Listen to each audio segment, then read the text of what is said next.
रे अध्याय साहुगणे वंद्य सम्मदंसण चरितलब्धिं परोवेमो।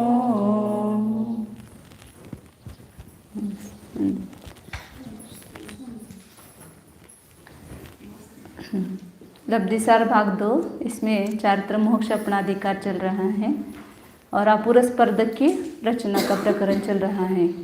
अपूर्वस्पर्धकों की रचना करता है मतलब पूर्वस्पर्धक के नीचे अनंत गुणहीन शक्ति करके जो पूर्व संसार में नहीं थी ऐसी शक्ति अनुभाग जिस कर्म का किया उनके अपूर्वस्पर्धक यह संज्ञा है। मतलब जहाँ जहाँ वो निषेक है ना पूरे मोहनीय के उसके उस निषेक में ही जो पूर्वस्पर्धक थे वो अपूर्वस्पर्धक रूप से परिणमित हो जाएंगे सब जहाँ तहाँ।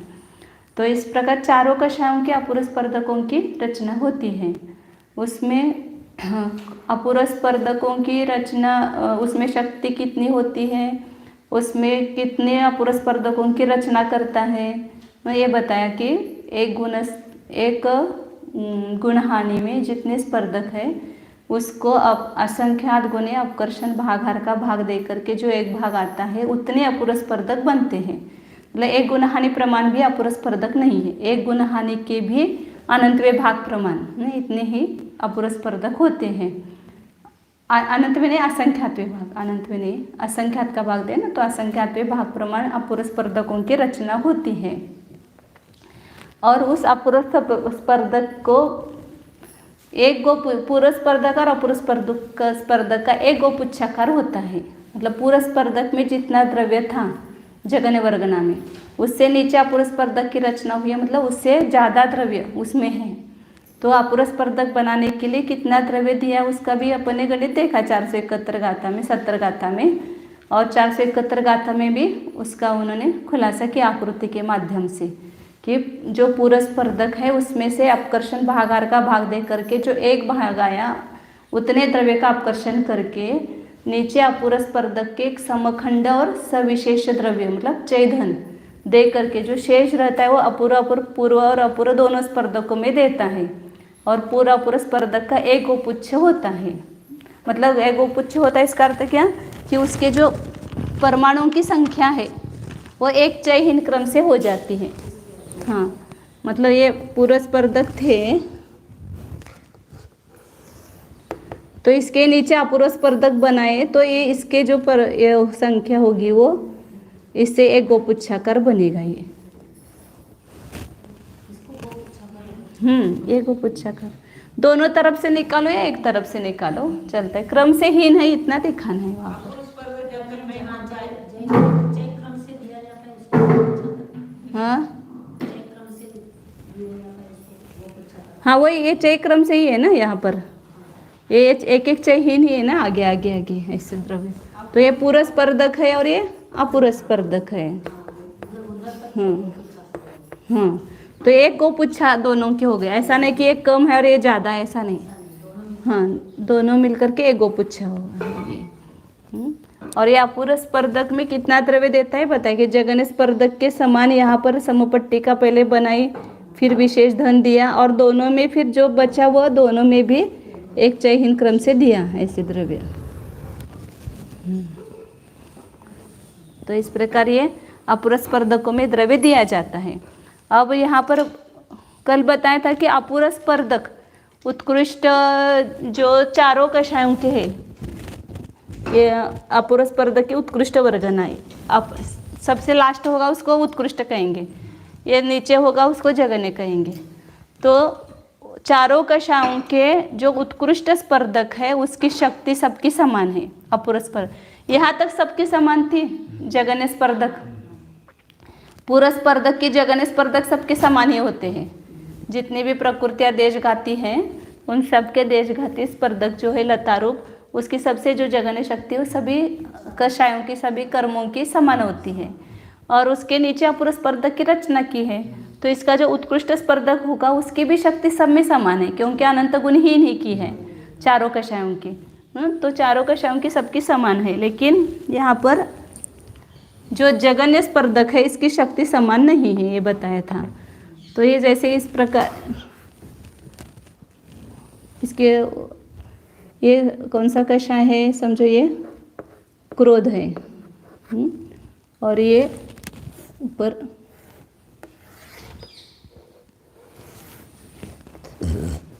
मान है कषाय, तो इसके ज़्यादा स्पर्धक है।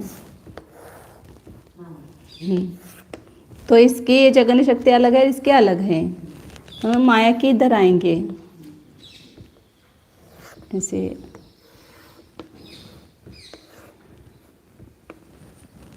ये पूर्व स्पर्धक है, ये माया के है, समझो ये मान है, ये क्रोध है, ये माया है, और ऐसे ये लोभ है।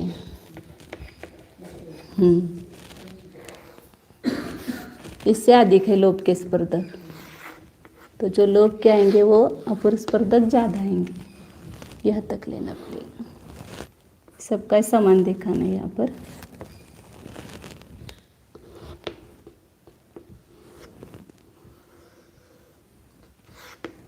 और ये पूर्व स्पर्धक है, समझो यहाँ पर आगे। तो ये लोभ के जो है वो जगन्य स्पर्धक के, सबके जगन्य स्पर्धक की शक्ति भी सदृश है नीचे के अपूर्व स्पर्धक के जगन्य के, और अपूर्व स्पर्धक के जो उत्कृष्ट है ये सबकी शक्ति समान है, उत्कृष्ट है उसके, क्योंकि हाँ जगन्य स्पर्धक के नीचे ही है। तो अनंत गुणाहीन किया तो सभी का अनंत गुणाहीन ही हुआ है ना, तो सबकी यहाँ समान आएगी। और फिर आगे जो है उतने वा भाग कम कम होता जाएगा।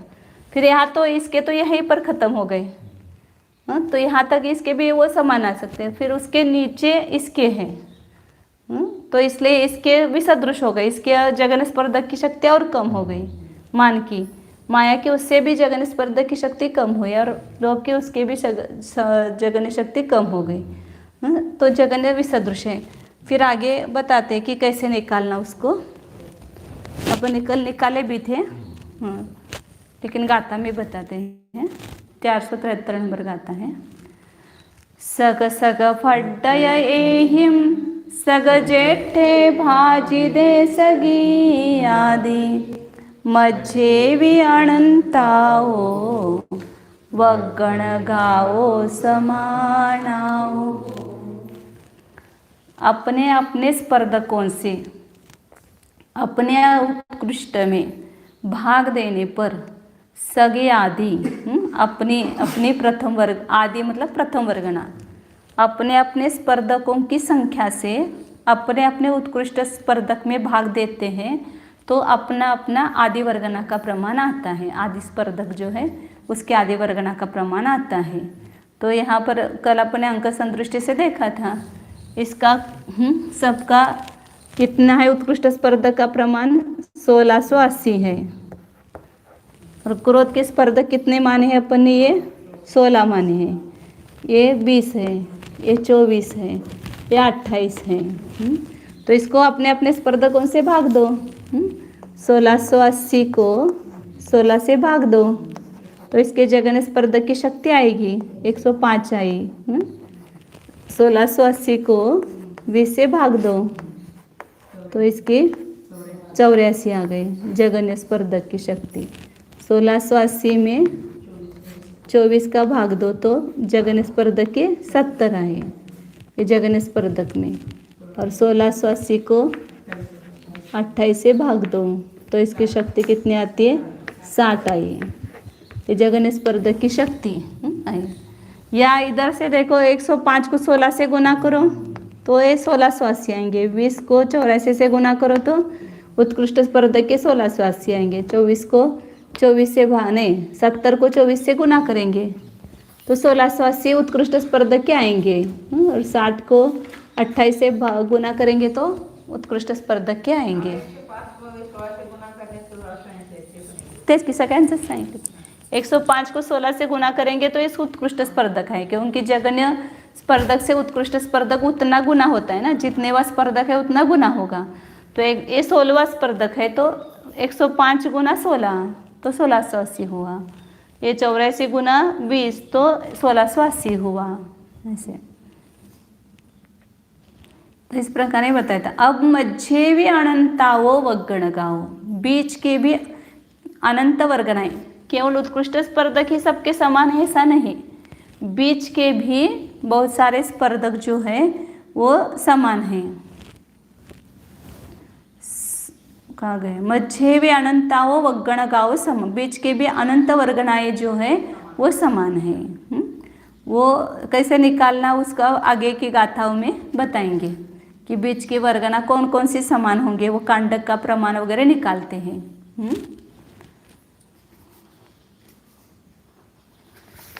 यहाँ पर ये जो अपन ने निकाला ना, ये हल जो निकाला उसके लिए गणित सूत्र दे रहे हैं यहाँ पर। 1680 को 16 का भाग दिया तो 105 आया, 20 का भाग दिया तो 84 आया। तो ये भाग देने से के बजाय यहाँ पर जो सूत्र बताया है उस सूत्र से वो निकाल सकते हैं। तो वो उपयोगी गणित सूत्र दिया है। ये काल बताया ना कि इस गाथा का अर्थ नहीं किया है शपनासार ग्रंथ में, या शपनासार में भी नहीं आया है ये पद्यात्मक। तो इसमें कुटोरमल जी ने तो टीका का आश्रय लेकर के इसका अर्थ किया था। तो फिर उनको टीका में ये सूत्र नहीं है, तो उस टीका सूत्र का अर्थ समझ में नहीं आया। और टोडरमल जी को धौला नहीं मिली थी, धौला पुस्तक बहुत उन्होंने कोशिश की, लेकिन उनको षटखंडागम ग्रंथ कभी देखने को मिला ही नहीं। इसलिए उनको धौला का जो विषय था वो अपूर्ण था, इसलिए कुछ गणित उनको नहीं लगे। और हमारा ये भाग्य था कि हमें धौला ग्रंथ देखने को मिले, इसलिए हमें एक जो उनको नहीं लगा था टोडरमल जी को वो गणित लग गया। हाँ हाँ, नहीं मतलब ये सूत्र का हमने भी जब धौला जो यहाँ नहीं आया था ना कि ये सूत्र का अर्थ नहीं आता था पहले, तो धौला की तीसरी पुस्तक पढ़ी तो तीसरी पुस्तक में ऐसे गणित सूत्र दिए 5-6। तो फिर मुझे ऐसा विकल्प है कि मैंने कहा ये वहाँ देखने से लग जाएगा, तो वहाँ इसी प्रकार की एक गाथा ही है धौला में। तो वो दिया नीचे दिया देखो हमने, जे ऊना अवहारे रुआ ते ही गुणित पूव फलम, खाली हीन ऊन की जगह हीन है यहाँ पर शब्द, ऊन अवहारे न ही लद्दम पूव फलम अय्यम, हाँ हीन दिया है बस। तो फिर एकदम याद आया तो उस वहाँ देखा, फिर ये जब पुस्तक हम लिख रहे थे ना उस समय, तो उस पुस्तक निकाल करके देखा। और यहाँ पर ये प्रयोजनभूत है, यहाँ गाथा का उपयोग है, क्योंकि अभी अपन ने निकाला ना ये इस 16 से ये भाज्य समान है। ये जो सूत्र किस लिए लगा है कि जहाँ पर भाज्य राशि समान है लेकिन भागहार बदलता जाता है, तो वहाँ पर उत्तर कैसे निकालना, ये सूत्र। ऐसे ही यहाँ पर जीवकांड में आयु कर्म का एक गणित है, वो भी वहाँ पर टेलर मुझे लिखा कि मुझे नीके समझ में नहीं आया इसलिए इसका अर्थ नहीं लिखते हैं। ऐसे 2-3 जगह उन्होंने योग का लिखा है ऐसे ही, तो वहाँ पर नहीं लिखा है। लेकिन वो धौला की 10वीं पुस्तक पढ़ी तो वहाँ पर जो दिया है आठों कर्मों का उत्कृष्ट और जगन्य संचय वहाँ पर, तो उसको देख करके फिर हमें लगा कि अपने को अब वो गणित लग सकता है। तो इसलिए फिर वो संस्कृत टीका में तो था ही पूरा, संस्कृत तो था ही उसमें, तो वो पूरा देख करके एक शब्द को लगाया तो वो पूरा गणित लग गया, कि जो मतलब बहुत का समय से नहीं लग रहा था, लेकिन धौला की 10वीं पुस्तक पढ़ने के बाद वो लग गया गणित पूरा।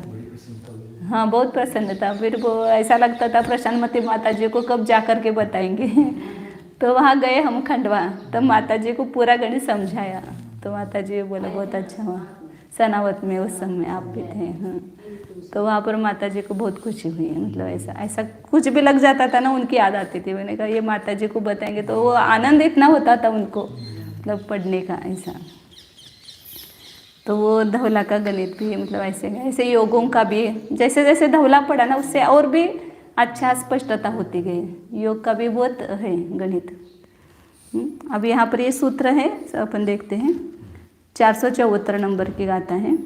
जे हीना अवहारे रुवाते ही गुणित पूव फलम, हीनवहारे नहीं दम पूव फले नहियम।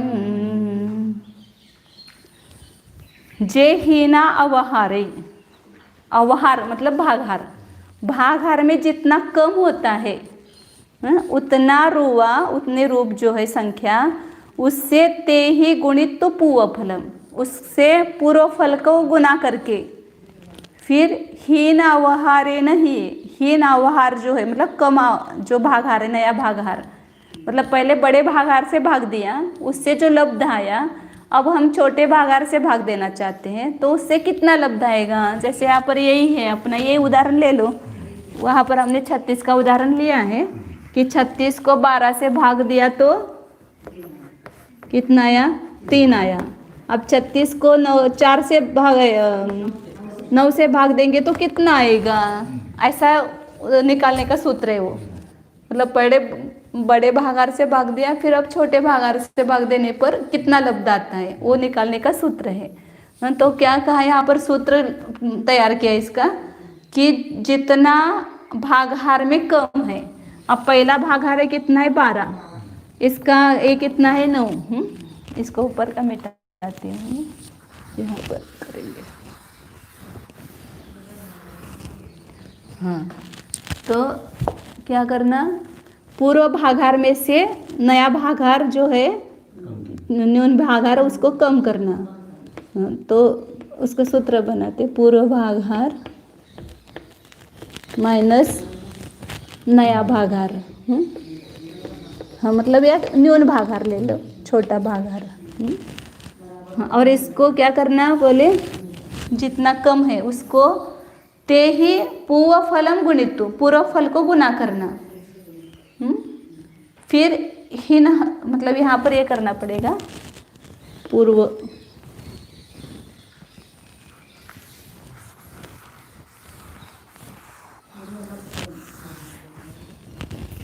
फल मतलब पूर्व लब्ध, पूर्व भागहार दे करके जो लब्ध आया है ना, उसको बोलेंगे पूर्व फल। पूर्व फल को या पूर्व लब्ध को गुना करेंगे और इसको वापिस नए भागहार से भाग दो। हीन अवहारे नहीं है, हीन अवहार से भाग देने पर नया भागहार या न्यून भागहार कहो चलेगा, और फिर उसको पूर्व फल में जोड़ेंगे, तो ये सूत्र बन गया। पूर्व भागहार में से नया भागहार माइनस करना, इसको बोलते हैं न्यून भागहार। फिर पूर्व फल से गुना करो, नए भागहार से भाग दो और पूर्व फल में मिलाओ। तो यह पूर्व फल कितना है, ये 3 है। उसकी जगह संख्या रखो, 3 है। पूर्व फल कितना है, 3 ही है। या उसको न्यून भागहार, पूर्व भागहार 12 माइनस 3 है, 9, नया भागहार 9 है। हाँ, आती या 9 लिखना रहेगा, बराबर है।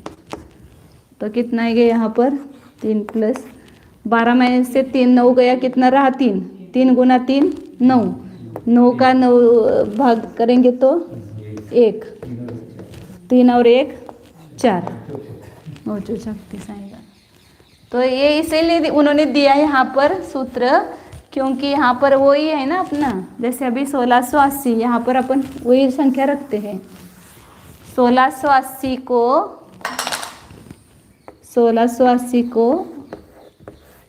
28 से भाग दिया तो कितना आया, 60 आया।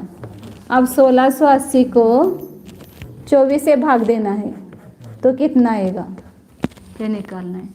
तो यहाँ पर पूर्व लब्ध कितना है, 60 है। पूर्व फल 60 गुना 28 माइनस 24, ये पूर्व भागहार 28 और अभी नया भागहार कितना है 24। 28 में 24 मैं यहाँ पर लिखती हूँ एक बार, 24, नया भागहार 24 है।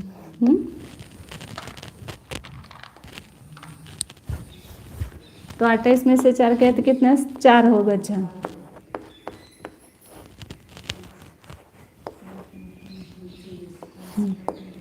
तो ये प्लस है यहाँ पर।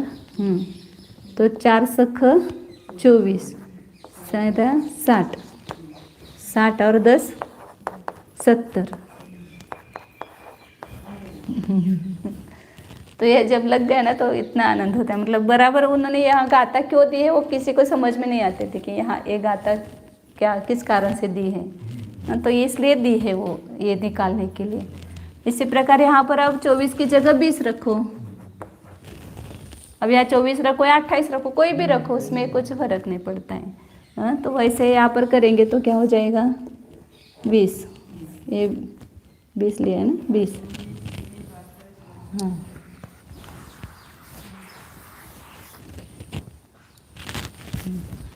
तो 28 में से 20 गया तो कितना आया 8, नीचे 20 है।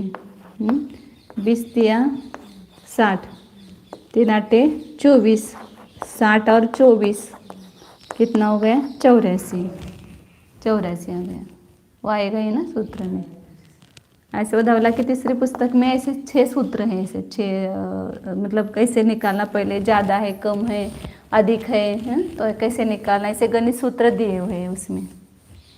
बहुत अच्छा मैथ्स है उसमें धवला की तीसरी पुस्तक में। संख्या ही संख्या है पूरी नारकेल।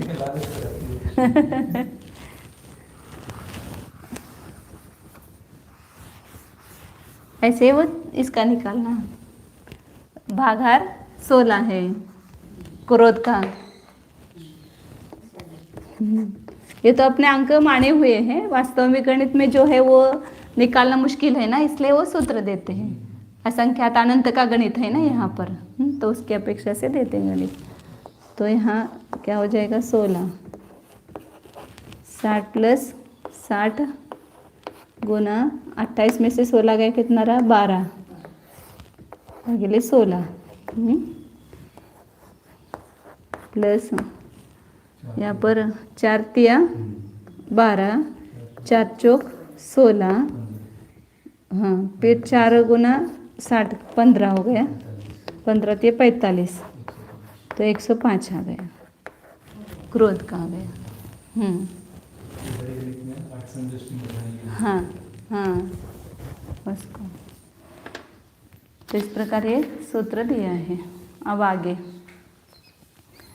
ये जगन्य स्पर्धक, उत्कृष्ट स्पर्धक से जगन्य स्पर्धक निकाला सबका, मतलब उत्कृष्ट स्पर्धक 1680 है तो उस जगन्य स्पर्धक में कितने होंगे, इस प्रकार वो शक्ति निकाली, तो वो विसदृश है।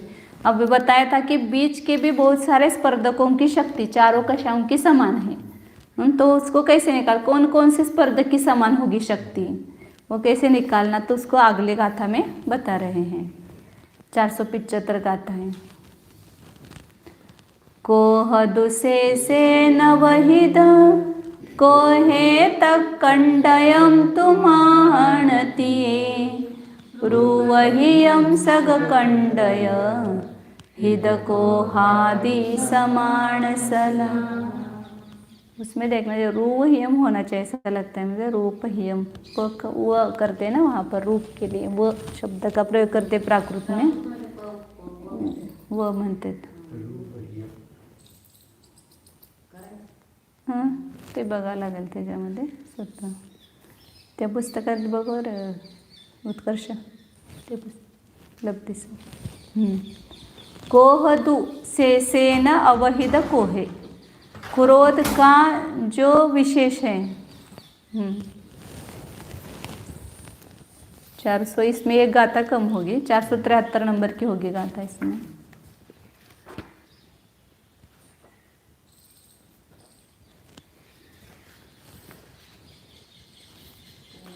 चार 474 है ना, रूपयम ही किया है इसलिए वैसा ही रखा होगा, पच आहे तिथं।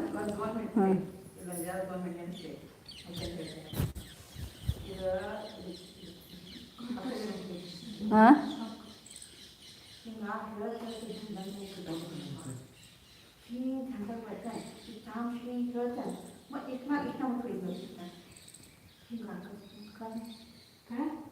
हां लक्षातच नाही चालले सांगा म्हणतो काय ते त्यांच्या लक्षात आलं होतं, सांगणार होते तर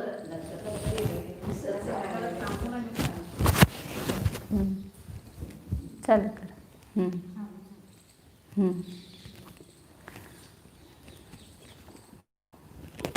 तोडर मजी ने भी कितने प्रामाणिकता से लिखा है पूरा। इस गाथा का अर्थरूप व्याख्यान शपनासार में कुछ किया नहीं है, उस शपनासार ग्रंथ में मेरे जानने में भी स्पष्ट नहीं आया। इसलिए यहाँ नहीं लिखा। बुद्धिमान हो यथार्थ इसका अर्थ हो वह जानना।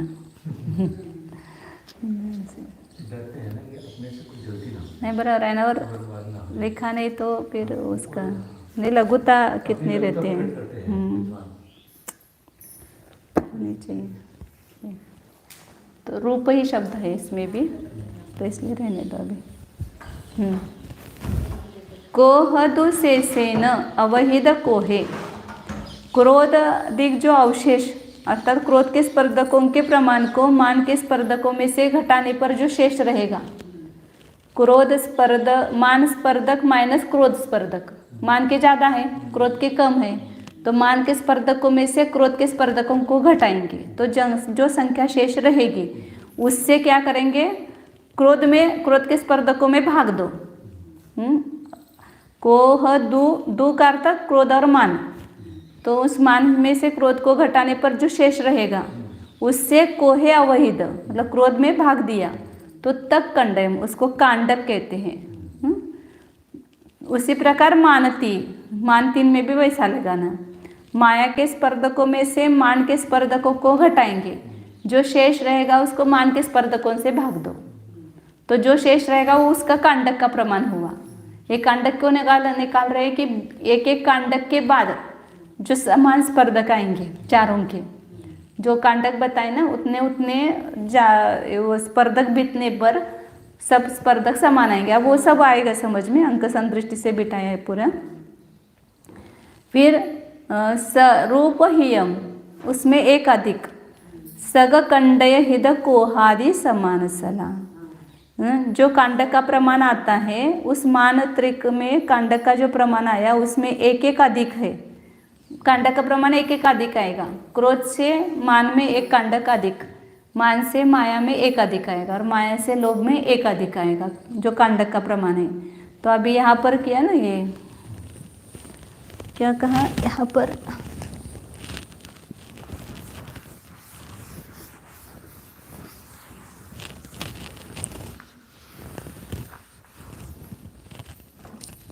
ये लास्ट में ये गाथा लगी इसलिए, नहीं तो पहले लगते ना गाथा तो ये सबका ऐसा देते निकाल के, अभी दिया ना 1680 वगैरह, ये लास्ट सब हुआ था काम, फिर ये पेज नहीं ये कर सकते हैं, हटा सकते हैं, इसलिए वो नहीं लिख सके। ते दिले खरं ह्याच्यासाठी उपयोगी हे आहे, इथलंच उदाहरण घेऊन इथं दिलं असतं ना ते, वो नहीं दे। क्या बताए यहाँ पर, क्रोध के स्पर्धक, फिर क्रोध के स्पर्धक मान के स्पर्धक माइनस क्रोध के स्पर्धक, मान स्पर्धक माइनस क्रोध स्पर्धक, तो बराबर क्रोध कांडक आएगा। क्रोध का कितना मतलब उतने स्थान पर जाएंगे तो वहां पर समान स्पर्धक पाए जाएंगे। क्रोध के स्पर्धक अपने माने कितने हैं 16, मान के स्पर्धक कितने हैं 20 माइनस क्रोध के स्पर्धक 16, तो 24 में से 16 गया तो कितना रहा 4 रहा, तो बराबर 4 आया। तो क्रोध का कांडक का प्रमाण कितना है 4 आया, मतलब आपने अंक संदृष्टि से जो माना है उसमें 4 स्पर्धक जाएंगे, वो स्पर्धक अब मान के कितने स्पर्धक जाएंगे तो वो आएगा समान। तो यहाँ पर क्या करना है, अब मान के स्पर्धक को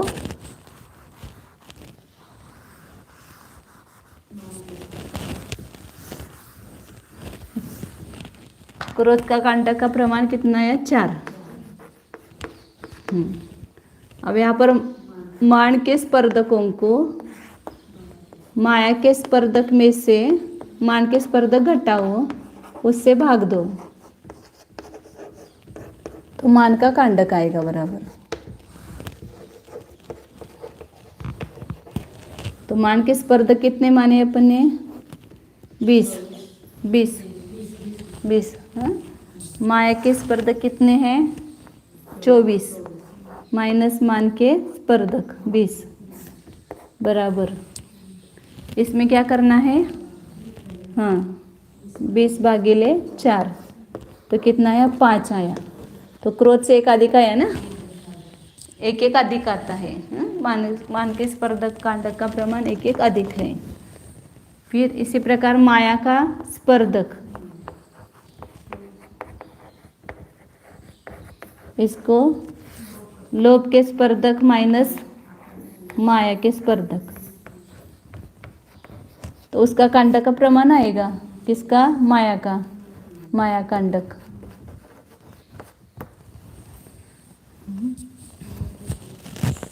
माया के स्पर्धक कितने हैं, 24। लोभ के स्पर्धक 28 माइनस 4, 28 माइनस 24, तो 24 माइनस 24 भागिले 4, तो कितना है, 6 आया। सब जगह शेष रहने वाला 4 ही है, तो इसलिए एक एक अधिक प्रमाण आ रहा है। तो माया के स्पर्धकों का कितना है प्रमाण, 6। दिसत नहीं का। ऐसे लोभ का स्पर्धक का निकालना है, लोभ स्पर्धक भागिले लोभ स्पर्धक। अब इसमें एक अधिक ही करना पड़ेगा, किसमें भाग देंगे वो, जितना 4 आना सब में आ रहा है ना। ऐसे 28 को 4 से भाग दो तो 7 आएगा, तो एक एक अधिक आता है। हाँ 7 चौका 28।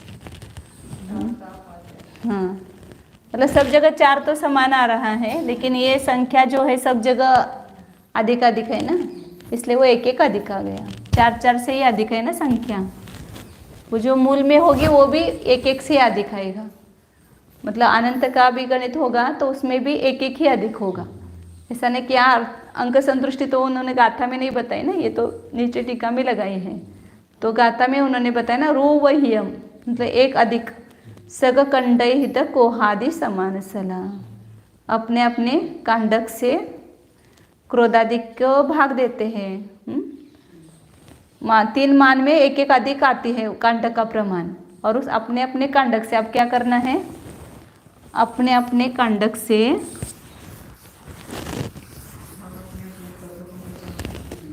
अपना जो स्पर्धकों का प्रमाण है उसमें भाग दो।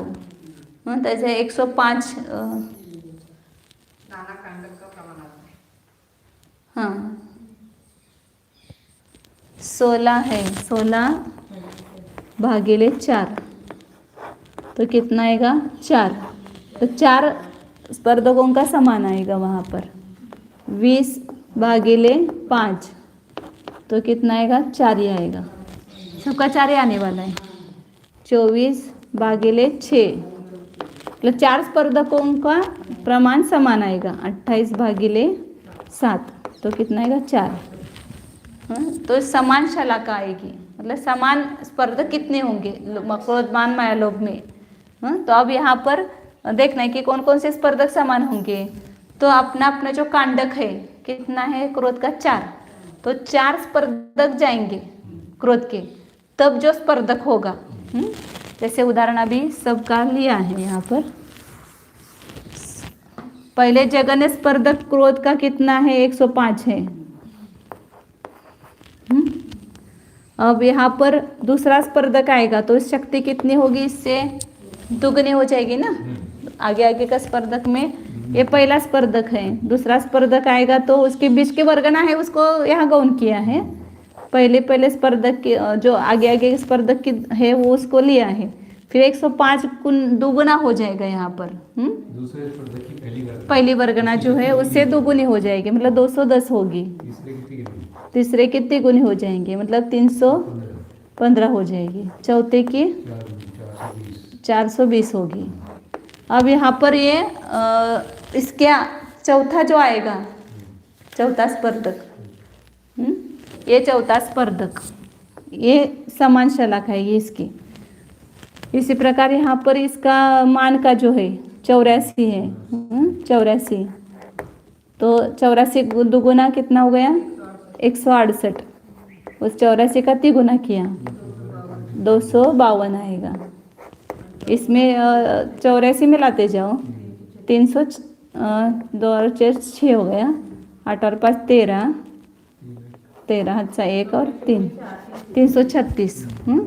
और इसमें 83 मिलाओ 84 मिलाना है, 83 नहीं 84 मिलाना है। 84 मिलाओ तो 420 आएगा। तो इसका ये 5वां स्पर्धक आया और इसका 4था स्पर्धक, ये दोनों समान होंगे। अब माया के जब आएंगे तो माया के जगह ने कितना है 70, फिर उसका दोगुना किया, दूसरे स्पर्धक के दोगुने होंगे 140, तीसरे स्पर्धक के इससे तिगुने होंगे 7 और 70 मिलाते जाना 210, फिर 280, 350, फिर 420। ये छठा बराबर है ना, ये छठा स्पर्धक समान आया। फिर क्रोध है उसके 60, 120, 180, 240, 300, 360 और ये 7वां स्पर्धक आया 420। ने इसका 4था, इसका 5वां, इसका 6ठा और इसका 7वां स्पर्धक सबके अविभाव प्रतिच्छेद समान होंगे। इसी प्रकार अब आगे कांडक का प्रमाण निकाला है। ऐसे एक कांडक आगे जाओ, इसके 4 जाएंगे, इसके 5 जाएंगे, इसके 6 जाएंगे और इसके 7 जाएंगे। एक एक कांडक जहाँ पर पूरा होगा वहाँ पर सबके स्पर्धक समान होंगे। हाँ नहीं, यहाँ पर ऐसा आगे आगे करते जाएंगे ना। अब 420 है, इसमें 105 मिलाते जाओ तो 8वां स्पर्धक आएगा। ये पहले 4था आया, फिर 8वां आएगा। 420 में नहीं 420 में तो ये मिला 105 दोगुना आएगा क्या इसमें? हाँ बराबर है। 420 का 840 हो जाएगा। अच्छा नहीं हाँ उतना ही होगा। 105 मिलाओ 525, फिर 105 मिलाया तो 630, फिर 725, 35 और 840 आएगा ना, बराबर दोगुना है ना यहाँ पर। इसका दोगुना ही आएगा बराबर 840। ऐसे यहाँ पर भी 84 मिलाता जाएंगे तो 5वें में 840 ही आएगा। और इसका मतलब इसका 4था, इसका 5वां, इसका 6ठा और इसका 7वां। ऐसे यहाँ पर इसका 8वां, इसका 9वां, इसका 10वां और इसका 12वां जो होंगे वो समान आएंगे।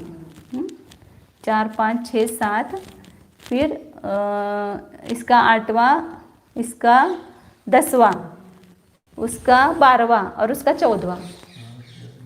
14 दो का ये हो जाएगा ना अभी आप। फिर आगे जाएंगे तो इसका 12वां, उसका 15वां, इसका 15वां, इसका 18वां और इसका 21वां समान आएंगे। यहाँ पर दिया है चित्र 106 नंबर पेज पर दिया है ना। यहाँ पर ये जहाँ जहाँ समान है वो निकाला है।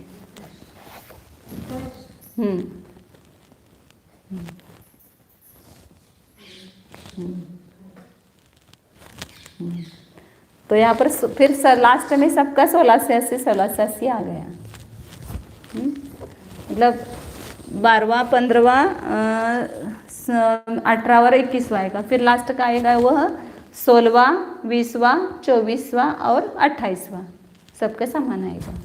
ये 1680 जो होगी, हाँ ये चित्र में कहाँ पे होगी? हाँ 12वां आएगा ना, इसके 16वां आएगा ना स्पर्धक, 16वां स्पर्धक नीचे से कहाँ पर? जगह में से ये हाँ जगह में सोकर की तरफ हाँ बराबर है ना। 100 यहाँ पर 100, यहाँ 60 है तो यहाँ पर 1680 है। यहाँ पर नीचे 70 है तो यहाँ ऊपर 1680 आएगा सबसे ऊपर। 1680 तो सबका उत्कृष्ट का समान ही आएगा। और बीच बीच पे कहाँ समान आया वो दिखाया, कितने कितने स्पर्धक पे उन चारों में समानता है, अविभाव प्रतिच्छेद समान है। तो वो कांडक निकाल करके उतने कांडक बीतने पर वहाँ सबके अविभाव प्रतिच्छेद समान होंगे सब स्पर्धक। और ये जो अविभाव प्रतिच्छेद बता रहे हैं वो एक परमाणु की अपेक्षा से लगा ना। एक परमाणु का जो है वही दुगुना, तिगुना, चौगुना होता जाता है। सब नाना इसके अपेक्षा से जो अपन ने किया था पहले गणित, मतलब 512 को 8 से गुना करो तो पूरे मिला करके वर्गणा के अविभाव प्रतिच्छेद, वैसा नहीं समझना। ये एक एक परमाणु के बता रहे हैं अविभाव प्रतिच्छेद। सब परमाणुओं की मिला करके जोड़ करके नहीं, एक एक परमाणु की अपेक्षा से यहाँ पर पहले स्पर्धक में 105 है तो दूसरे स्पर्धक में 210 हो गए, तीसरे स्पर्धक में 315 हो गए और चौथे स्पर्धक में 420 हो गए। और इसमें इस 105 को धारण करने वाले जितने परमाणु होंगे वो सब में 105 शक्ति होगी और दूसरे स्पर्धक में जितने परमाणु होंगे सब में 210 शक्ति होगी। मतलब एक परमाणु की अपेक्षा शक्ति दोगुनी, तिगुनी, चौगुनी से कही जाती है, सब मिला करके नहीं होती है। वो दोगुने से कुछ कम है, पहले निकाला था ना अपने, तीसरे भाग से, दूसरे भाग से कुछ कम है, तीसरे भाग से कुछ कम है, चौथे भाग से कुछ कम है, तो कुछ कम क्योंकि वहाँ पर परमाणुओं की संख्या घटती जाती है, इसलिए बराबर दोगुना नहीं आता है सब मिला करके। इसको ही अर्थ संदृष्टि से ज़्यादा नहीं है, इसकी अर्थ संदृष्टि संक्षिप्त में है। तो क्रोध कांडक जो है उसका प्रमाण क्या है? अनंत। कांडक जो है वो अनंत ही है, कांडक का प्रमाण। तो उसकी संदृष्टि क्या मानी? ख। अनंत की संदृष्टि क्या है? ख है।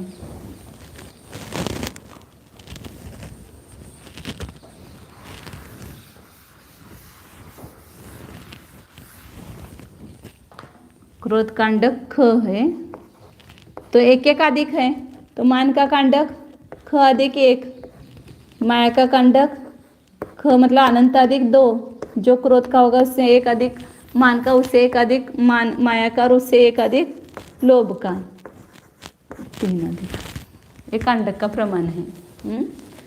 अब यहाँ पर पूर्व स्पर्धक की जो आदि वर्गणा के अविभाव प्रतिच्छेद है उसको अनंत का भाग दिया तो अपूर्व स्पर्धक की अंतिम वर्गणा के अविभाव प्रतिच्छेद आए। पहले निकाला था ना अपने, ये जगने वर्गणा है, इसकी शक्ति वो है, तो इसकी शक्ति उससे अनंत गुणहीन है, तो कितनी होगी? उसको अनंत का भाग दो, इसको अनंत का भाग दो, तो ये अपूर्व स्पर्धक के उत्कृष्ट स्पर्धक की शक्ति हुई। अपूर्व स्पर्धक के उत्कृष्ट स्पर्धक की शक्ति पूर्व स्पर्धक के जगन वर्गणा से अनंत गुणहीन है, तो अनंत का भाग दिया। अब यहाँ पर अपने को अपूर्व स्पर्धक की जो पहली वर्गणा है उसकी शक्ति कितनी होगी? तो उत्कृष्ट स्पर्धक में अब नीचे नीचे है तो उतनी गुणहीन है ना, तो जितनी स्पर्धक संख्या है उससे भाग दो, तो इसके आएगी ना। जैसे अपन ने 1680 में 16 का भाग दिया तो क्रोध का जगन्य आया, 20 का भाग दिया तो मान का जगन्य आया, 21 24 का भाग दिया तो माया का जगन्य आया। तो जो स्पर्धक संख्या है उससे भाग दो, तो सबसे लास्ट स्पर्धक मतलब जगन स्पर्धक की शक्ति आएगी। ये किसकी शक्ति है माता जी? वो मतलब पूर्व स्पर्धक की जगन वर्गना, उसको अनंत का भाग दे, किसकी शक्ति है? उत्कृष्ट स्पर्धक की शक्ति है। अब अपने को निकालना है जगन स्पर्धक की शक्ति, तो इसको क्या करना पड़ेगा? उत्कृष्ट स्पर्धक में स्पर्धक संख्या से भाग देंगे। यहाँ पर 1680 को अपन ने 16 का भाग दिया तो 105 आया, 1680 का 20 का भाग दिया तो 84 आया, तो उसको स्पर्धक संख्या से भाग देंगे। तो कितनी स्पर्धक संख्या यहाँ पर अपन ने निकाले बताई थी? वो नहीं, एक गुणहानि स्पर्धक शलाका भागेले असंख्यात गुना अपकर्षण भागाहार, इतने अपूर्व स्पर्धक की संख्या है। तो 9 स्पर्धक शलाका मतलब एक गुणहानि में जितने स्पर्धक हैं उसको असंख्यात गुने अपकर्षण भागाहार से भाग दिया। तो इसको ये इतने स्पर्धकों की संख्या है, तो ये उत्कृष्ट स्पर्धक की इतनी शक्ति, तो इस जगन स्पर्धक की कितनी? तो जितने स्पर्धक हुए हैं उससे भाग, इधर है तो गुना करते जाते ना, पहले से दूसरा स्पर्धक 2 गुना, तीसरा स्पर्धक 3 गुना, चौथा स्पर्धक 4 गुना, तो लास्ट का स्पर्धक यहाँ पर समझो 16 गुना है। तो इसलिए इधर से इधर निकालना है तो भाग दो और इधर से इधर करना है तो गुना करो। तो जितने स्पर्धक का निकालना है उससे भाग दिया तो ये जगन स्पर्धक की शक्ति हुई। इसको ही संक्षेप में ज कहा है, ये जगन स्पर्धक की शक्ति हुई ना, ये पूरे को एक संदृष्टि दी ज लिखने में सरलता के लिए।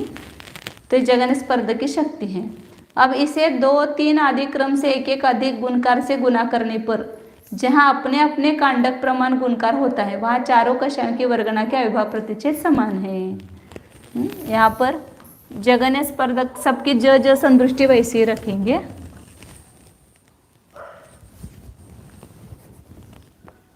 यहाँ नीचे है वो लिखा है उन्होंने पूरा ज मतलब ज नहीं लिखा है, ऐसा ही लिखा है। और फिर अब दूसरा जहाँ पर कांडक एक पूरा होगा वहाँ पर सबकी शक्ति समान है।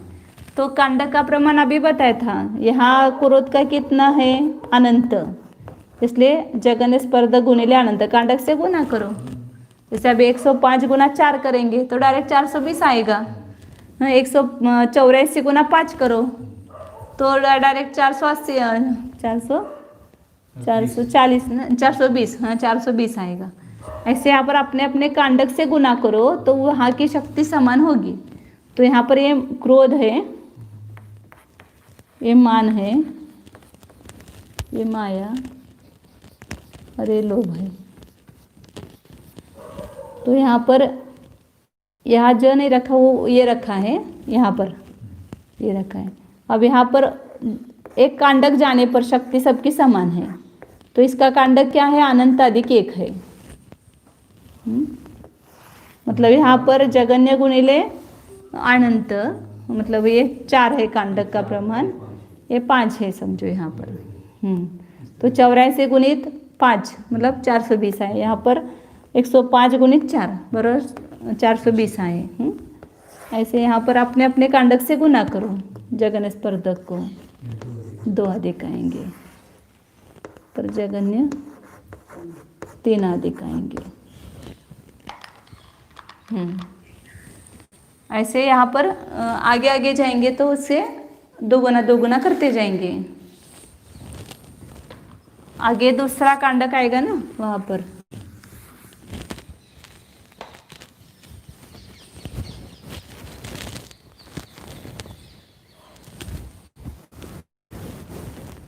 नीचे जो है पहले क्रोध का लिखा, अभी जो मैंने प्रथम जगन्य स्पर्धक लिखा था, और मान के स्पर्धक अधिक है ना, पहले निकाले थे मान के स्पर्धक अनंत का भाग 2। यहाँ का जो है ना मैंने ज लिखा है, वहाँ पर उन्होंने क्या लिखा,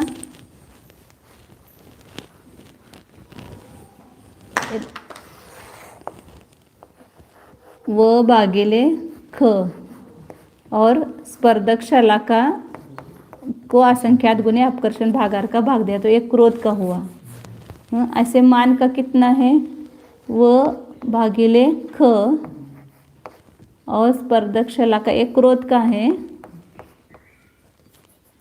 उससे यहाँ पर ख का भाग दिया अनंत का। स्पर्धक निकाले थे ना पहले, मान के स्पर्धक कितने हैं, अपने अपने स्पर्धक संख्या से भाग देना है। तो क्रोध के स्पर्धक से मान के स्पर्धक अनंत में भाग अधिक है, तो अनंत का भाग दिया और यहाँ पर 1 अधिक अनंत से गुना, उसी में मिलाना है ना उसको। क्रोध के स्पर्धकों में अनंत का भाग दिया और वो वही उसी में मिलाया, तो 1 अधिक हो जाता है। तो इसी प्रकार माया के निकालने के लिए जगन्य वर्गना ख, ये उत्कृष्ट स्पर्धक है। इसको माया के कितने स्पर्धक हुए हैं, अनंत का भाग दिया और यहाँ 2 अधिक अनंत का गुना किया। इसी प्रकार लोभ के लिए, मतलब ये स्पर्धकों की संख्या पहले निकाली थी, इतने स्पर्धक होते हैं अपूर्ण स्पर्धक। क्रोध के कम है, उससे मान के अधिक है, उससे माया के अधिक है और उससे लोभ के अधिक है। तो ये उत्कृष्ट स्पर्धक तो सभी के समान है, उसको अपने अपने स्पर्धक संख्या से भाग दिया है।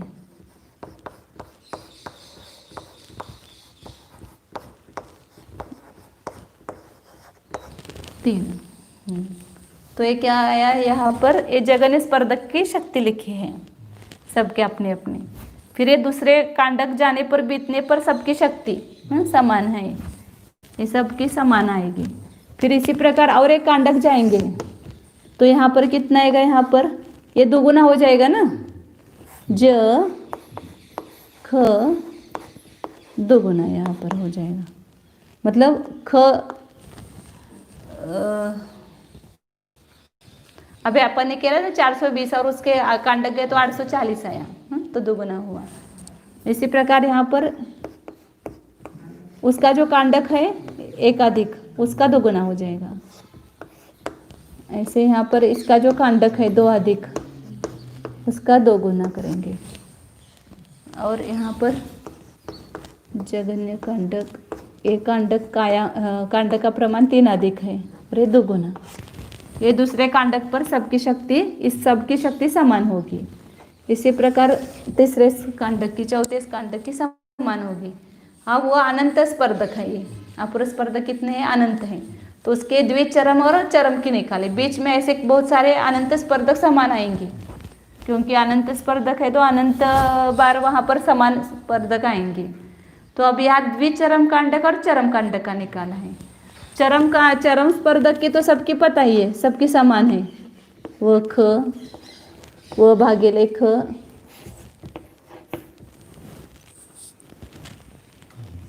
ये सबकी समान है। सदृश अंतिम स्पर्धक की, लोभ की भी वो भागेले ख है, वो है ये। अब उसके द्विचरम के जो है वो नीचे करेंगे तो वहाँ पर एक कम गुणकार हो जाएगा ना, एक कम अनंत का।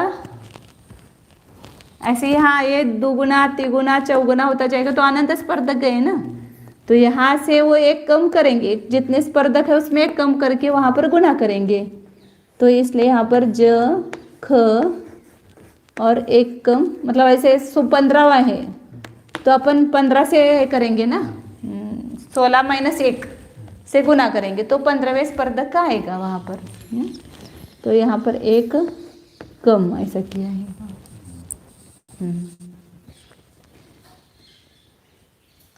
क्योंकि द्वितीय कांडक से अनंत का गुणकार चालू हुआ ना यहाँ पर, ये अनंत, फिर यहाँ पर 2 गुना, फिर 4 गुना, ऐसे करके अनंत स्पर्धक ऊपर जाने पर है ये द्विचरम स्पर्धक।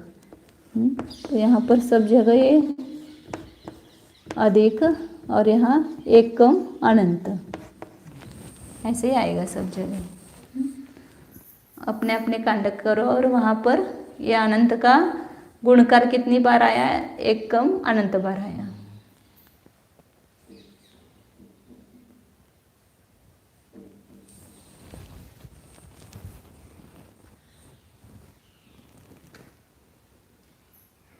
अलग अलग एक ही दिया सभी को, एक कम अनंत से गुना किया यहाँ पर। ये द्विचरम स्पर्धक की शक्ति सबके समान होगी। द्विचरम कांडक की, द्विचरम स्पर्धक नहीं आएगा, द्विचरम कांडक की आधी वर्गना आएगी। यहाँ पर जैसे दूसरे कांडक की पहली वर्गना, तीसरे कांडक की पहली वर्गना, ऐसे द्विचरम कांडक आएगा। चरम स्पर्धक और द्विचरम स्पर्धक नहीं आएगा। पुनः यहाँ कांडक प्रमाण जाएंगे तब ये चरम कांडक के चरम स्पर्धक आएगा ये ऐसे।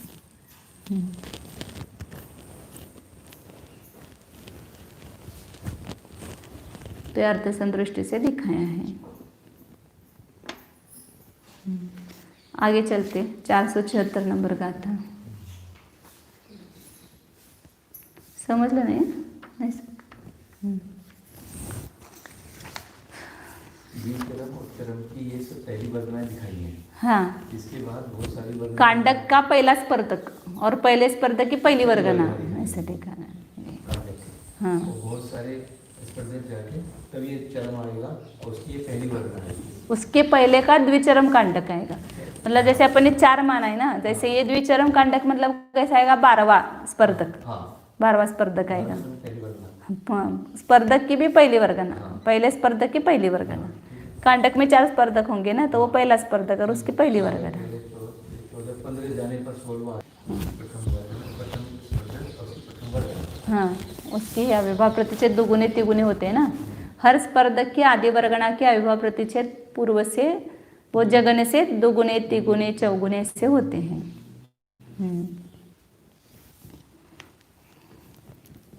यहाँ तो हर स्पर्धक नहीं दिखा, मतलब एक एक अपने जो निकाला था ना 105 200, वो एक स्पर्धक की पहली वर्गना दूसरे स्पर्धक की पहली वर्गना निकाली थी। और यहाँ पर एक कांडक जीतने पर वो जो पहला स्पर्धक आएगा वो स्पर्धक लिया है। उतने स्पर्धक जाने पर जो स्पर्धक आया ऐसा लेना वहाँ पर। कांटक प्रमाण जितना बताए उतने स्पर्धक जाने पर जो स्पर्धक होगा उसकी शक्ति चारों की जहाँ समान है वो लिया है वहाँ पर। ये नीचे के जगह ने स्पर्धक सबके विसदृश होने के कारण समान जगह समान नहीं है। यदि सबके समान स्पर्धक होते तो सब जगह समान आते, लेकिन यहाँ पर वो नीचे स्पर्धक जो बनाए हैं अपूर्व स्पर्धक वो कम ज़्यादा बनाए हैं, इसलिए वह विसदृशता आई है उसमें। अब यहाँ पर ये स्पर्धकों का प्रमाण निकालने के लिए जो भागार दिया है असंख्यात गुणित अपकर्षण भागार, वो छोटा बड़ा कितना है वो दिखाने के लिए अल्पबोधत्व बताते हैं। ये ओ असंख्यात। हाँ, ये वो असंख्यात है ना, ये अपकर्षण भागार गुणिले असंख्यात, ये पल्ले का असंख्यात्वा भाग ही है, पर वो भी पल्ले का असंख्यात्वा भाग। तो वो छोटा बड़ा कितना है वो दिखाने के लिए आगे का सूत्र बता रहे हैं 476। ताहे दौवहारो पदेश गुणहानि फड्डयवहारो पल्लस्य परममूलम असंख्य गुणिदक्कमा होन्ति। ताहे उस समय दौवहारो मतलब द्रव्य निकालने के लिए, द्रव्य का अपकर्षण करने के लिए जिस भागार का भाग दिया है वह तीन संख्या इसमें बताई है। और दूसरा पदेश गुणहानि फड्डयाओ, फड्डय व्यवहारो अवहारो है वह, प्रदेश गुणहानि स्पर्धकों का जो भागार वह, और पल्लस्य पड़म मूलम असंख्य गुणिदक्कमा होन्ति। ये तीन संख्याएं असंख्यात गुणित क्रम है। कौन सी तीन संख्या? कि पहले अपकर्षण भागार मतलब द्रव्य को लेने के लिए पूरे वर्गना में से, पूरे सत्व द्रव्य में से 1.5 गुणहानि गुणित समय प्रबद्ध प्रमाण, यहाँ पर वर्गना प्रमाण लेते, समय प्रबद्ध नहीं लेते। जो जगन्य वर्गना है उसकी जो वर्गना की संख्या मतलब परमाणुओं की संख्या जैसे 512 है, 480 है, उसको अभी कल किया था यहाँ पर।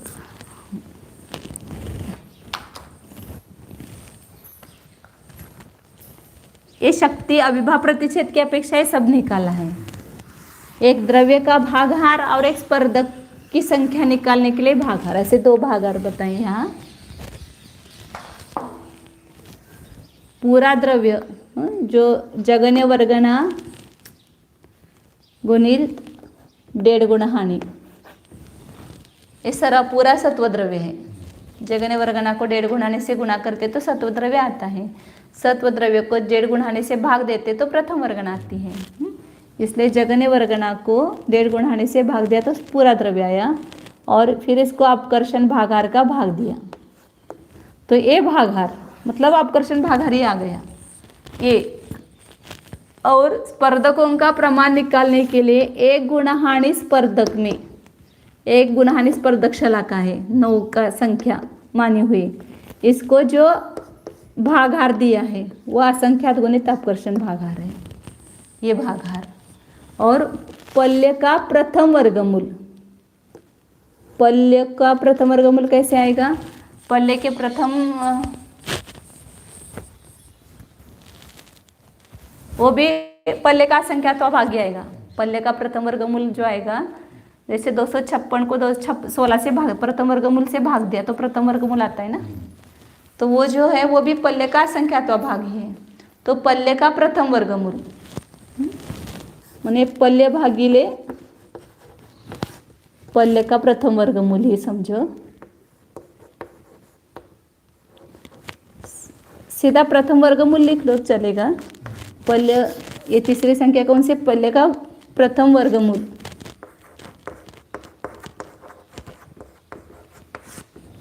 ये 3 संख्या है। तो ये द्रव्य का भागार सबसे कम है, उससे प्रदेश गुणहानि स्पर्धक शलाका मतलब स्पर्धकों का प्रमाण निकालने के लिए जिस भागार से भाग दिया है वो भागार असंख्यात गुना है, उससे पल्य का प्रथम वर्गमूल असंख्यात गुना है।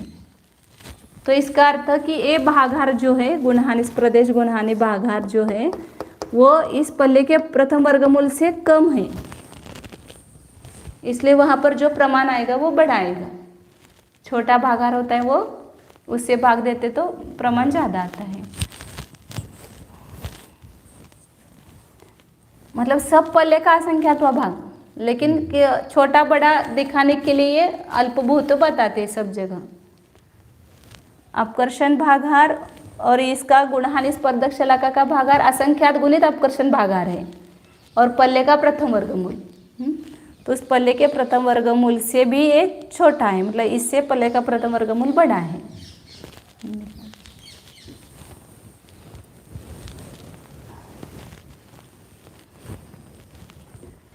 ये स्पर्धक का भागाहार है और ये द्रव्य का भागाहार है। जो अपकर्षण करके द्रव्य लिया उसका ये भागाहार, और जो कितने अपूर्व स्पर्धक बनाए उसके लिए एक गुणहानि स्पर्धक शलाका में इसका भागाहार दिया, वो भागाहार और पल्ले का प्रथम वर्गमूल। ऐसे ये 3 संख्या असंख्यात गुणित क्रम है।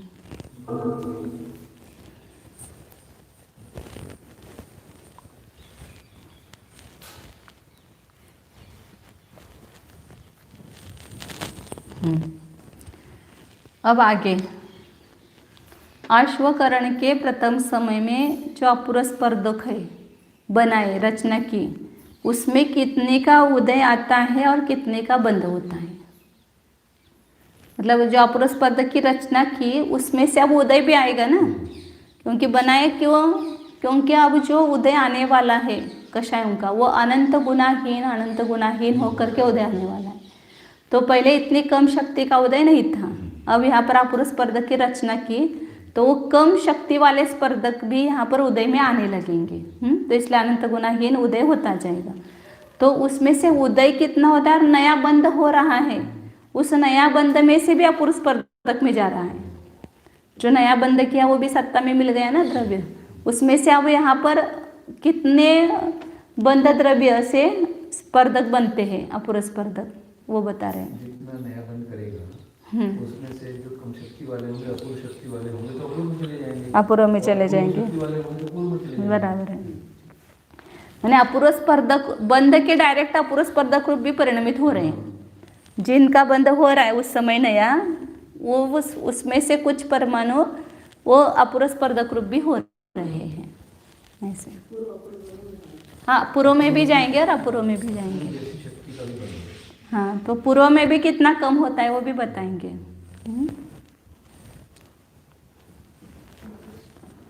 ताहे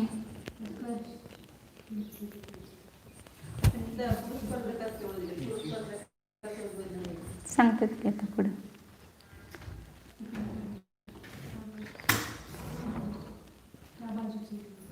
हाँ, 477 नंबर का आता है। ताहे अपूव फड्डय पूवसादी दनन्तिममुदेदि बन्धोहुलताणन्तिम भागोत्ति अपूव फड्डयदो। ताहे मतलब उस अश्वकरण के प्रथम समय में अपूव फड्डय पूवस आदिद अनंतिमम उदेदित, तो नीचे सांगितलं अपूर्व स्पर्धक से लेकर के सर्व अपूर्व स्पर्धक उदय में आएंगे। मतलब उसकी सबकी शक्ति थोड़ी थोड़ी जो है वो उदय में आएगी।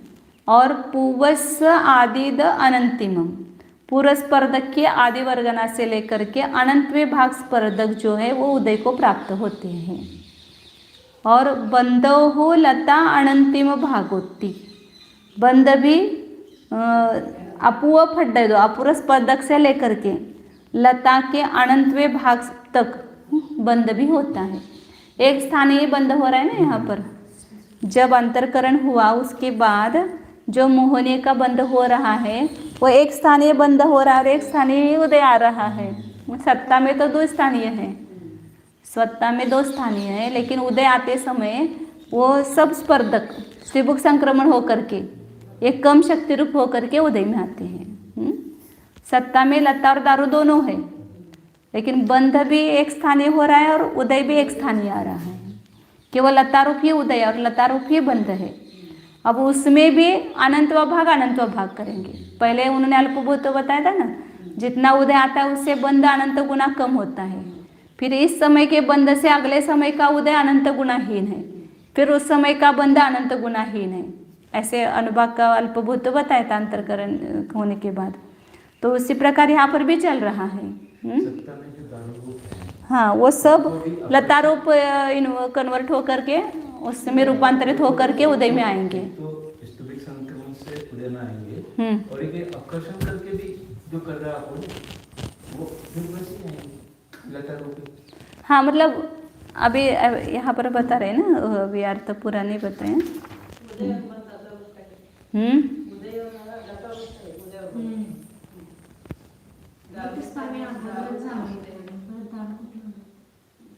सत्ता एक स्थानी नहीं हुई, सत्ता में दोनों है। देशघातीकरण किसका हुआ? बंध का हुआ। तो बंध का देशघातीकरण तो इसका चौथे पांचवें गुण स्थान से उदय और बंध दोनों भी देशघाती ही है, लेकिन देशघाती होते हुए भी दो स्थानीय अनुभाग है, लता और दारू।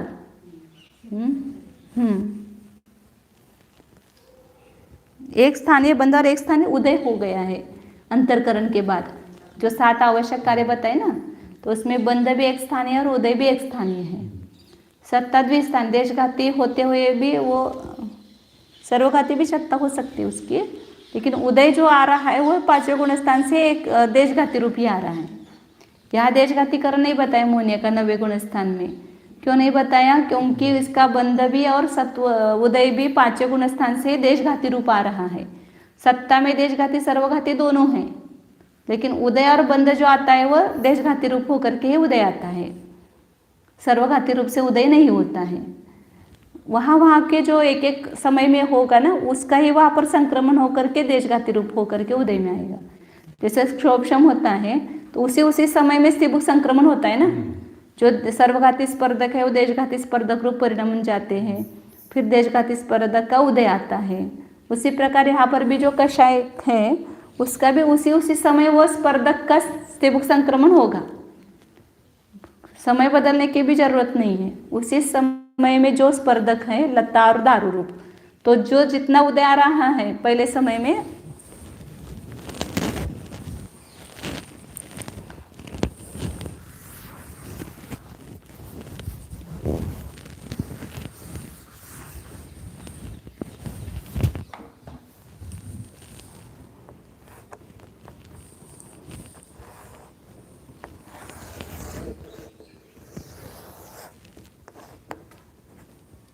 तो ये लतारू स्पर्धक है और ये दारूरू स्पर्धक है।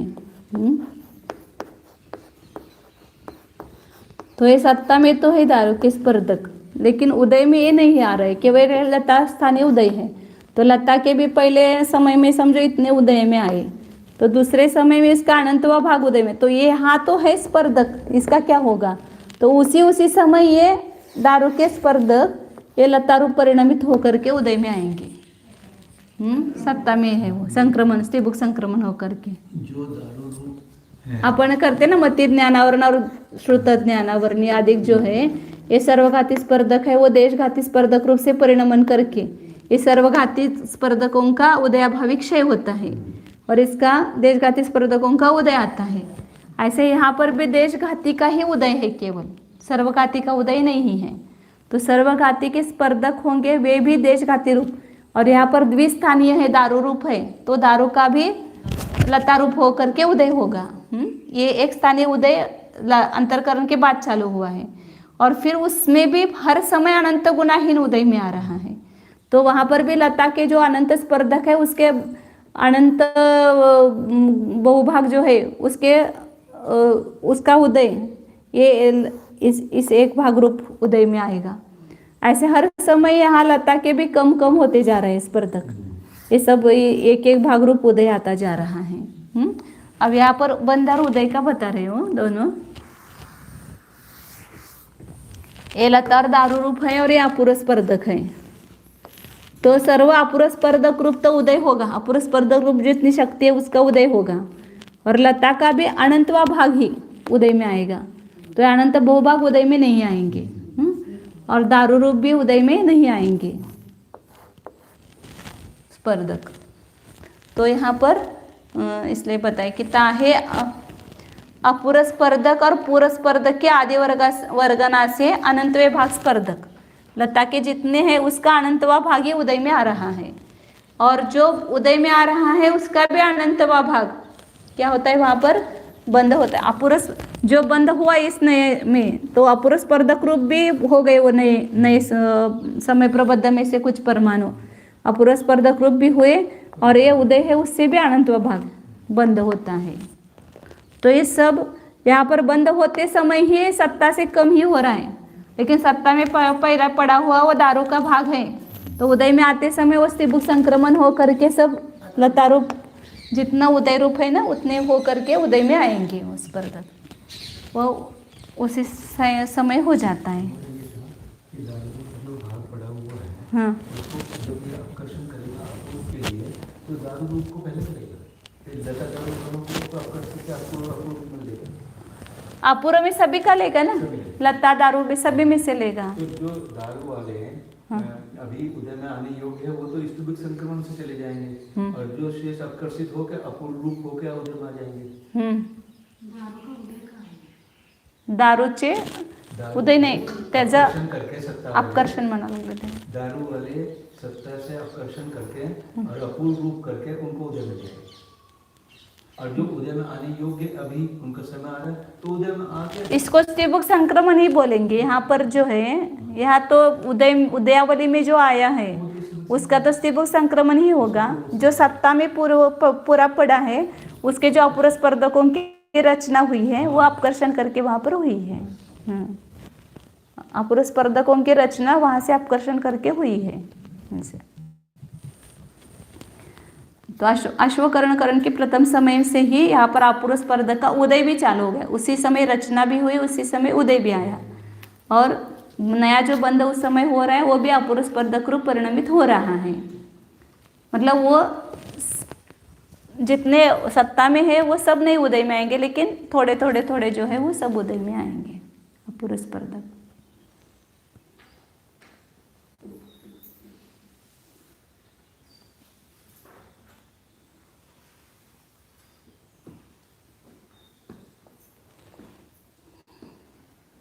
वही दिया है उन्होंने। उसके उदय स्थिति में सर्व अपूर्व स्पर्धक स्वरूप का अनुभाग उपलब्ध होता है, अर्थात सर्व अपूर्व स्पर्धक के सदृश धन वाले थोड़े थोड़े परमाणु उदय निषेक में प्राप्त होते हैं, परंतु अपूर्व स्पर्धक रूप से पूर्ण सर्व प्रदेशों का उदय नहीं आता है, क्योंकि सभी में हुए हैं ना, तो सभी थोड़े उदय में आएंगे। जो उदय निषेक है उसमें जो आए हैं वही तो सर्व उनका ही उदय होगा। उदय निषेक से जो उपरिम निषेक है उनके अनुभाग शक्ति को धारण करने वाले अपूर्व स्पर्धक का उदय यहाँ पर नहीं होगा, इसलिए वे अनुदीर्ण है, और अपकृष्ट द्रव्य को छोड़कर शेष अपूर्व स्पर्धकों में सदवस्थित प्रदेश अनुदीर्ण है। जो सत्ता में स्थित है वे अनुदीर्ण है, इसलिए कुछ अपूर्व स्पर्धक उदीर्ण होते हैं और कुछ अपूर्व स्पर्धक अनुदीर्ण रहते हैं। ऊपर के स्पर्धकों की भी उदीर्ण होकर के इसमें आ सकते हैं ना। उदीर्ण उदयावली के ऊपर जो स्थित निषेक है उसमें जो अपूर्व स्पर्धक रूप हुए हैं उसकी भी उदीर्ण होकर के यहाँ पर उदय आ सकता है। उदीर्ण तो हर समय होती है, तो उसका उदीर्ण होकर के यहाँ उदय आ सकता है। उसी प्रकार पूर्व स्पर्धकों में भी जो प्रथम स्थिति में लता और दारूरू स्पर्धक है उसके लता समान अनुभाग के प्रारंभ से अनंत विभाग प्रमाण स्पर्धक ही उदीर्ण रहते हैं। लता भाग के अनंत विभाग प्रमाण स्पर्धकों के उपरम अनंत भूभाग स्पर्धक उदय को प्राप्त नहीं होते, क्योंकि उतना अपने रूप से उदय नहीं होता है, उस शक्ति रूप से उदय नहीं होगा, इस शक्ति रूप परिणमित होकर के उनका उदय होगा। इस प्रकार पूर्व स्पर्धक के आदि वर्गना से लेकर अनंतवे भाग स्पर्धक उदय रूप है, अन्य अनुदय रूप है। पूर्व में संज्वलन कषाय के उदय निषेक से उपरिम निषेकों में प्राप्त हुए लता भाग के अनंतवे भाग प्रमाण स्पर्धक उदय रूप नहीं है, इसलिए वे अनुदीर्ण हैं। लता समान स्पर्धकों के अनंतवे भाग रूप से बंध प्रवृत्त था, परंतु अब उससे अनंत गुणित हीन होकर, पहले से भी अनंत गुणित हीन होकर अपूर्व स्पर्धकों के प्रथम स्पर्धक से यहाँ से बंध हो रहा है। मतलब बंध रूप जो हुए उनकी शक्ति यहाँ से लेकर के यहाँ तक हो गई। लता के अनंतवे भाग जो उदय रूप है उसका भी अनंत गुणा हीन रूप बंध होगा। नवीन बांधे जाने वाले परमाणुओं का अनंत अनुभाग बंध इतना हीन होता है। इस प्रकार ये दिखाया है।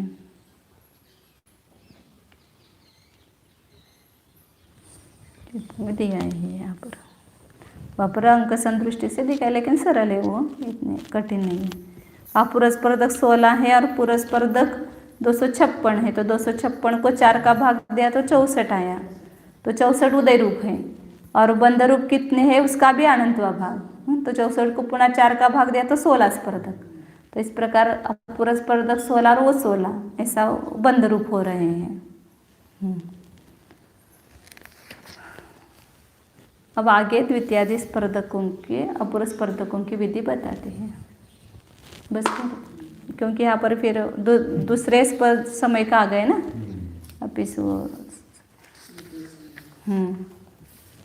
द्वितीय समय में जो अपूर्व स्पर्धकों की रचना होती है, पुनः प्रथम समय का बताया, द्वितीय समय में कैसे होता है, कितना द्रव्य कहाँ देता है, ये सब बताते हैं।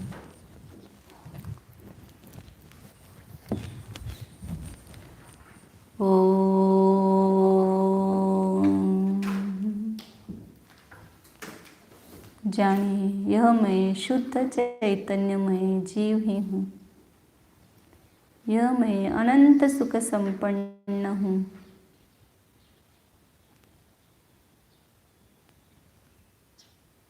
मेरे संपूर्ण प्रदेशों में सुख ही सुख भरा हुआ है। आत्मा के प्रदेशों पर कर्म है, उसमें सुख गुण नहीं है, इसलिए कर्म के उदय से सुख नहीं मिलेगा। सुख तो अपने आत्मा में से ही मिलेगा, इसलिए कर्म के उदय से होने वाले सुख की अपेक्षा मुझे नहीं है, उसमें सुख ही नहीं है। सुख तो मेरे अंदर ही भरा हुआ है। मैं सुख का समुद्र हूँ, सुख का सागर हूँ।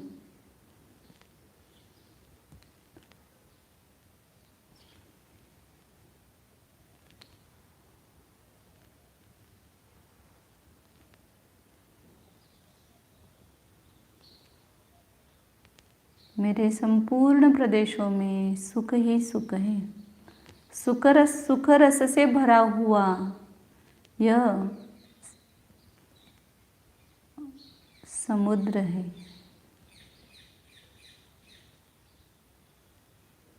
परनिरपेक्ष स्वतः सिद्ध ऐसा यह सुखमय आत्मा है। सुख के लिए परद्रव्य की अपेक्षा नहीं है। मुझे कोई अच्छा कहेगा तब मुझे सुख होगा, मुझे कोई कुछ धन आदि देगा तब मैं सुखी होऊंगा, ऐसा नहीं है। पर वस्तु प्राप्त होने पर भी सुख भीतर से ही आता है। तो इसलिए पर में सुख की खोज छोड़कर भीतर से सुख की खोज कीजिए। मैं अपने में, अपने से, अपने में ही संतुष्ट रहता हूँ। अपने में ही तृप्त हो जाइए, अपने में ही रत हो जाइए।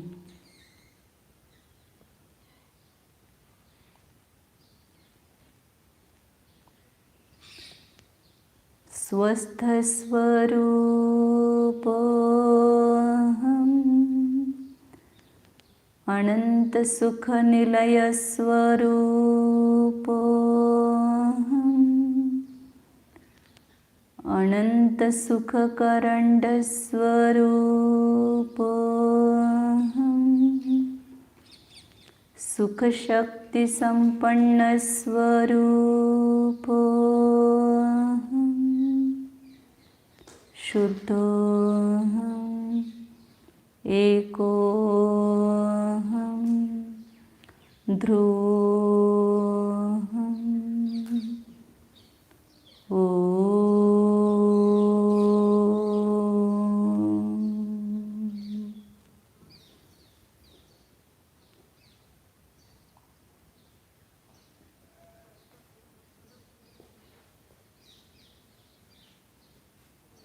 विसर्जन.